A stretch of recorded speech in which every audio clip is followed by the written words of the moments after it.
Travel and Things in association with Rugged Wear, Real People, Real Clothing, Real Solutions presents In Conversation With. I am your host, David Batsoffen, and today we're chatting to Jan Braai about his recently updated book, The Democratic Republic of Braai. Jan, good morning. Welcome to you. Good morning, David. Thanks for having me. It's only a pleasure. Every time I see the word democratic in a title, like the Democratic Republic of Congo, you know it's not democratic. And this is your book, and these are your recipes. So it's not democratic. It's just, here is Maina, and you can use them if you like. The book is already available. There we go. Jan Braai, The Democratic Republic of Braai, and it's produced by Bookstorm. Talk me through the book. Why an updated edition, Jan? David, this book was first published in 2014 or 15, if I recall. At the time, it was fashionable to have long names for books, like The Curious Incident of the Dog at Night, or, stuff like that. At midnight, yeah. Yeah, so my first book was called Fireworks, or is called Fireworks, because my job is to work with fire. And then the second book is called Red Hot, one word, because I thought then journalists can write articles and say Jan Braai's new book is Red Hot. And it sounds like it's a great book, whereas actually they're simply stating facts. And and that worked. And then, so then for the third one, the Democratic Republic of Braai. And like you say, is it really democratic? Probably not. I mean, South Africa, or your right to braai nice things, you can do whatever you want at the fire. So I firmly believe that. You don't have to. So I'm not an anti-vegetarian. I personally eat meat, but if you don't want to eat meat, who cares? Yeah. Because you can braai almost anything. I mean, early man, when they first invented fire, they must have braaied stuff other than dinosaurs. They may have braaied a leaf or a weed. I don't know. It started off with a lot of seafood as well. So shellfish. So that was, I think people braaied more shellfish millions of years ago than they today, or it was more part of the staple makeup of a braaied meal. Anyway, like you say, is this the recipes? Is it really democratic? Probably not, because I'm not really negotiating with the reader. I'm informing them not to do. I like the way you said in the book how to measure butter and cheese, and there's one simple answer: you don't. You just hoy in. It's as simple as that. If you watch any of these celebrity chefs, and I'm sure you're similar, when it comes to putting specifically butter, they all put like a kilo of butter into a pan that's only going to braai one slice of French toast, basically. I think I don't use that much butter, but I am a firm believer that it's the only of that type of lubrication for food. There's no other. So I think margarine is completely disgusting and anything. So it's either real butter or nothing, but I use a lot of olive oil as well. So in terms of the measurements of the book, I think the interesting one, not just in this book, in all of my books, all of my recipes, is the use of a tot glass. So the 25 milliliter little thing that you drink shots from or tequila from in a bar. Because for me, if you're going in terms of braai recipes, if you say a cup, whether it's an actual 250 milliliter or a mug. Or a mug that's 300, or does it really matter? And if you bought maybe cream or whatever, there's a lot of containers in your fridge that is measured at 250. So it's an easy thing to have, even in a bachelor's flat or, some hunting cottage or whatever. And a shot or a tot, most under-equipped kitchens, in fact, the more under-equipped the kitchen is, the better the chance that you're going to find a shot glass somewhere in the house. So I try to, and then even if you don't have access to a shot glass or a cup, I still think it's 2 units of measurement that people can judge fairly accurately with the eye, because you've been pouring gin and tonics or whatever your whole life. So you sort of know.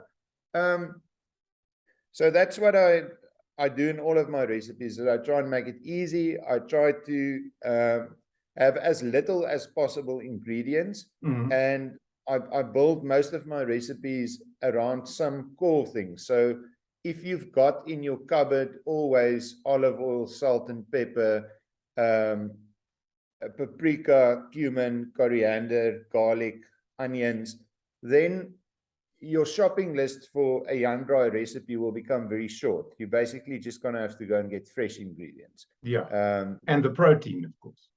And the protein, of course. Yeah. Do you have a favorite recipe in the book, Jan? Geez. I think the Greek style Bribe is a phenomenal recipe. But honestly, no, I can't say that I have a favorite recipe. The Freedom Fighter burger, if I think now of stuff that I do often at home that is from this book, then those two come to mind. I'm just looking now at the back cover. Okay. Yeah. So it's just, this is definitely the strongest of my 6 books in terms of the makeup of the recipes. Well, I have to tell you, when I was doing research for our chat today, I was paging through this in the early hours of the morning, and you know how hungry this makes you when you're eating cereal and you're looking at all this delicious food, and you go, if only there was a quick way to make a fire for one person in a half a 44-gallon drum type of thing. Well, there is. It's just a big fire. It's a big fire. Invite the neighbors for breakfast.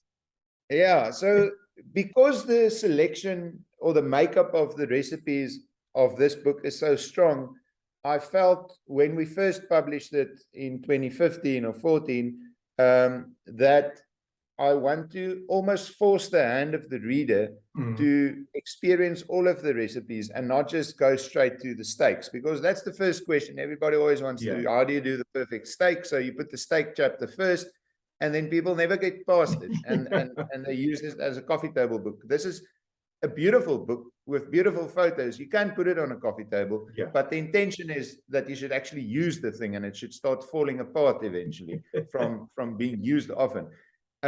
So what we did in the first edition of this one is to scatter the recipes at random throughout the book. So you're sort of getting a dessert pudding, potjie, and then a steak, and then a chicken curry, and then a braai, and it's all haphazard. So that's why I did it, but it's a plan that didn't work well, because it's just our brains don't function like that. So I know why I did it, but it was a bad decision. It was my decision, but I understand why I did it, but it didn't work. So that's the biggest change for the reprinted Democratic Republic of Braai, is that now we ordered it into chapters. That's fair enough. And now that it's ordered into chapters, you actually realize how immensely strong the selection of recipes is, because now you can, in an orderly fashion, look at it and realize how strong it is.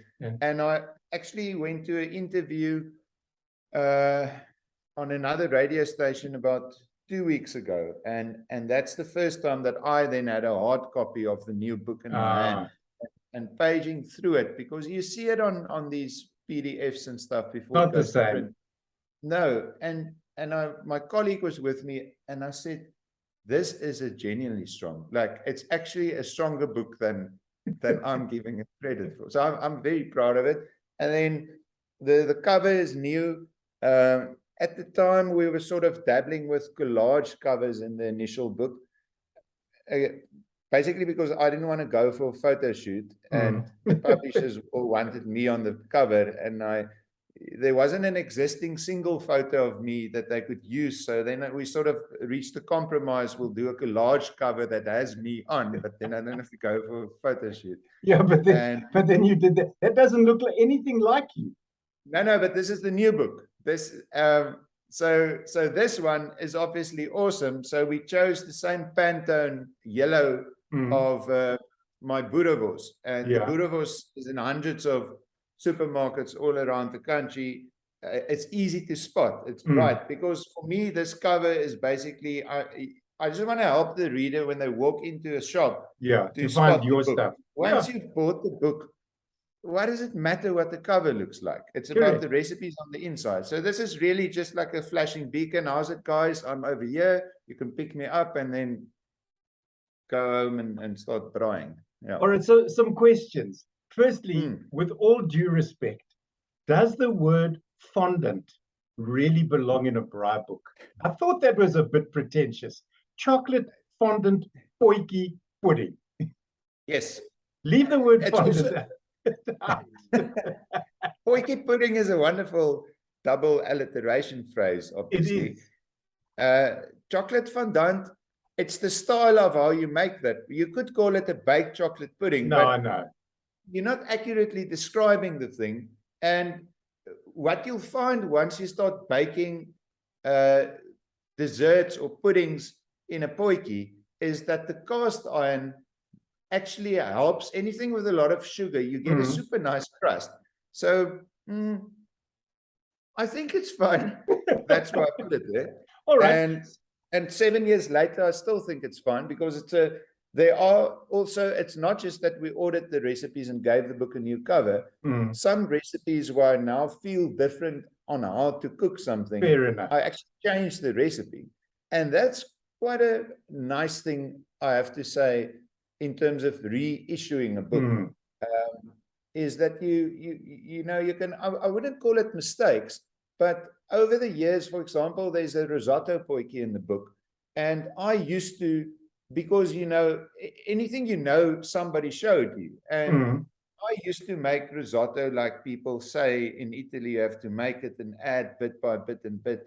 But for me, when I make a risotto potjie, it always, whether you add it bit by bit, you end up with 1.2 liters of liquid for a cup of rice. Now, if I know for a fact on the outset that 1.2 liter is going to cook that, why must it be a surprise and I must add bit by bit every time? So I don't do it anymore. I make a 1.2 liter amazing tasting soup, you can call it. Okay. And then I add a cup of risotto rice, and then I stir and cook it for half an hour, and it works perfectly. It genuinely is better, even, I would say, because you can season your soup before you add the rice into it, more accurately. So I changed my risotto potjie recipe in this book, and it's better for it. Yeah, but I left fondant. The fondant recipe is great, by the way. And it's so cheap. Because think how much you pay in a restaurant for a small little bit of fondant.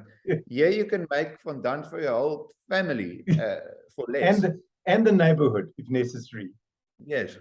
You also mentioned Breakfast of Champions. Now, I have an ongoing fight with another chef as to what Breakfast of Champions actually consists of. He wants artisanal pork sausages and, you know, filter coffee brought by beautiful maidens dressed in, I don't know, starched white outfits, etc., etc. Just very briefly, what is your Breakfast of Champions? It's a very nice, flavorful shashuka. Okay. But for me, at the time of this book, and still, I think shashuka, now you can say, does fondant belong there? But I think everybody understands when you're saying chocolate fondant, everybody knows what you're talking about. Yeah. Whereas shashuka is actually a word that I think is too foreign. People don't know how to say it. They don't actually know what it is. So in a restaurant, if it says on the menu shashuka, then either you've got to ask the waiter or you're just going to order something else. Whereas in terms of a breakfast, I think a shashuka is one of the greatest breakfasts in the world. And I want to, I think, help the reader or the braaier to experience it. And by calling it the Breakfast of Champions, I think people will say, hey, what's this? Oh, this looks super easy. Because I mean, it's so easy to bake eggs like that, or to poach eggs in a tomato-based sauce, as opposed to poaching eggs in water is a nightmare. So that's where that name comes from. Okay. Now, we've got Heritage Day coming up. Braai Day. Well, you see, you've jumped ahead, because I was going to say Heritage Day has sort of evolved or devolved into Braai Day? And again, I was thinking before chatting to you, is it cultural appropriation or not that we're forcing a specific type of cooking onto an entire population? And the answer to that, in my head, is no, because everybody, doesn't matter who, what, where, why, or when you are, whatever you are, at some particular point, you have tossed something on a fire to cook it. So Braai Day is fine by me. That's September 24th. And we'll go at it. And I'm going to get to some questions in a moment about Braai Day and how you celebrate. But another recipe out of your book, what is with your left wing steak salad? What happened to the right wing? Yeah. Yeah, so the left wing steak salad is, I think, to serve steak as a salad is quite left politically. That okay. in terms of braai politics, it makes sense when you explain it. Yeah. So right wing steak salad would probably be steak and steak. Or chicken. If you're in the Free State. Yeah. So no, that's where it's from. I see it as quite progressive to serve steak. Fair enough. I will allow you that one as well. The other one is, you mentioned how to break in a potjie, how to, before you start using it. Is there a way to break in a braai? The actual, if you've gone out and you've bought a new braai, is there something that you should do before you braai on it, or can you just throw the fire and let the fire do its thing and then gooi meat on? Typically, commercial braais are painted with, they call it fireproof paint, but it's not really fireproof, if you're honest, because once you start making fires in it, the paint is off. So I would prefer if braai drums just come natural, without any paint on them. But yeah, the first few times when you braai in a new braai, it has that smell of paint because of the paint. Same if you have a new fireplace, it smells of paint. So I've braaied in many brand new braais across the world over the years, because you get somewhere, you've got to do a braai or TV show or function. There's no equipment, so you go to a hardware store and buy a braai drum and donate it to the venue afterwards. And I think I'm still fine. Well, some people would say I'm not fine. I think I'm fine. And so I think in an ideal world, probably first make a fire, a big fire. And then burn off the paint, basically. But I mean, you're going to make a fire regardless. Yeah, you may as well put stuff on. And then what makes the best braai? Because as far as I'm concerned, a cut in half 44-gallon drum with an old burglar bar grill still is one of the best ways to braai. Yes, there are all those fancy ones with lids and airflows and all that type of thing, but 44-gallon drum, you can't beat it. Yeah, I made one for myself earlier this year, oil drum braai, but I didn't cut the thing in half. I went sort of 40% in, so that it's a little bit more shallow, because I like to braai on high heat. So the only thing I think you need gentle heat for is braaibroodjies and marshmallows. But everything else, or like when you're doing a potjie, so say brisket or oxtail or whatever. But for me, the higher the heat, the better. It doesn't matter what I'm braaiing. I'll rather turn it more often, or I don't really marinate a lot. I'd rather baste. So, because pure meat doesn't burn that easily. It's the sugars and the sauces and stuff. The marinade, Yeah. So I like high heat. I like the grid to be quite close to the coals. So anyway, that's why I cut the thing 40%. At its core, to braaiing is making a wooden fire and direct heat on the coals of the fire. Obviously, I also consider making potjie to be braai. Obviously, you can also use a kettle braai or a gas thing or whatever, because we want to include everybody in National Braai Day. So we can't have now too many prescriptions of this type or that. Or what to braai on. Yeah, even if it's just a fire with something to support the meat. But at its core, you need, I think, a grid, and you need 3 bricks, and then you can braai. You can. So even a braai drum is already One It's step nice, up. but just make a fire on the ground and But go now, for it. what is it? People come, they come to you for a braai. Firstly, you either start the braai too early or too late, and then people get hungry. But there's always that one person. End of the day, you've had your braai, everybody's had a wonderful time. As they're leaving, they walk past the now dying embers of the fire because everybody's had enough, and they will pass their hands over the fire and they'll go, now it's ready. Why? It's 5 o'clock, you've had lunch, go home. And what difference does it make if it's ready now? You've eaten, you've enjoyed, leave. Yeah, I feel you must work backwards. So just because you're making the food on a fire doesn't mean you should eat later or earlier. Yeah. So if you always eat at 7 o'clock in the evening, or if you eat lunch at lunch is a good example.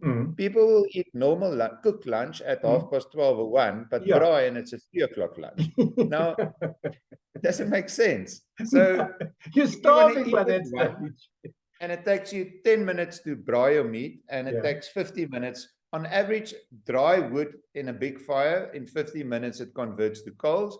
So if you want to eat at 1, you've got to light the fire. It's got to be burning by 12. Then you can eat at 1 and then eat. And then if you still want to be social, where the evening braai is a better example, but it's fun to stand around the fire and talk about life and have a few drinks. But just because it's not so much fun, then they don't want to braai because they want to keep being social. It's unnecessary. You can still eat at 7 or 7:30 or 8. And then once you've eaten, you can go back to the fire and add new wood. And that fire we call an atmosphere. And that's where you stand for fun. But now, it's not necessary to postpone the cooking of the food part of the braai until midnight. You can eat at a civilized time and then make more fire. Your top 5 tips for braaiing.